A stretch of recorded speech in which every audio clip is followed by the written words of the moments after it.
Mozart's music.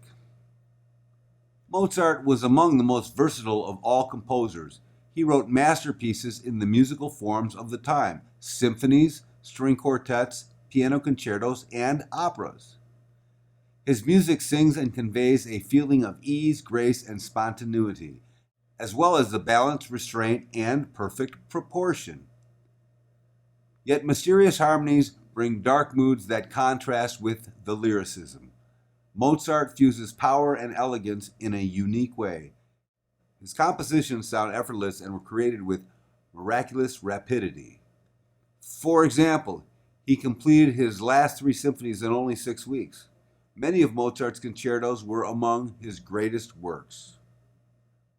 He was also a master of opera with supreme ability to coordinate music and stage action, a keen sense of theater, and an inexhaustible gift of melody and the genius for creating characters through tone. Most of his operas were comedies composed to German or Italian librettos, and the libretto is the text of the opera.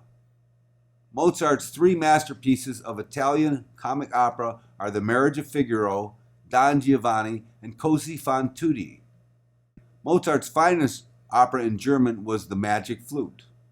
The comic operas contained both humorous and serious characters. The major characters were not stereotyped, but individual human beings who think and feel. Emotions in arias and ensembles continuously evolve and change. We're going to listen to part of Mozart's Requiem in D minor, K626, 1791. A requiem is a mass for the dead. Although Mozart did not complete his Requiem, it is one of the finest sacred choral works in the classical period.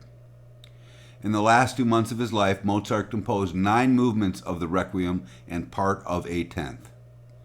We're listening to Dies Irae, which means Day of Wrath, which is based on a 13th century text that vividly describes the Last Judgment. Most of Dies Irae is homophonic in texture, with all the voices singing in the same rhythm simultaneously.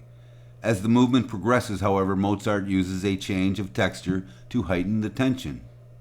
Though it could not have been written by no one but Mozart, Dies Irae has a Baroque flavor and reflects his great admiration for Handel, whose Messiah he conducted and reorchestrated. Listen for the homophonic texture and the changes in texture. Unfortunately, I couldn't find a video with a translation, but if you have the book, you can follow along with the translation.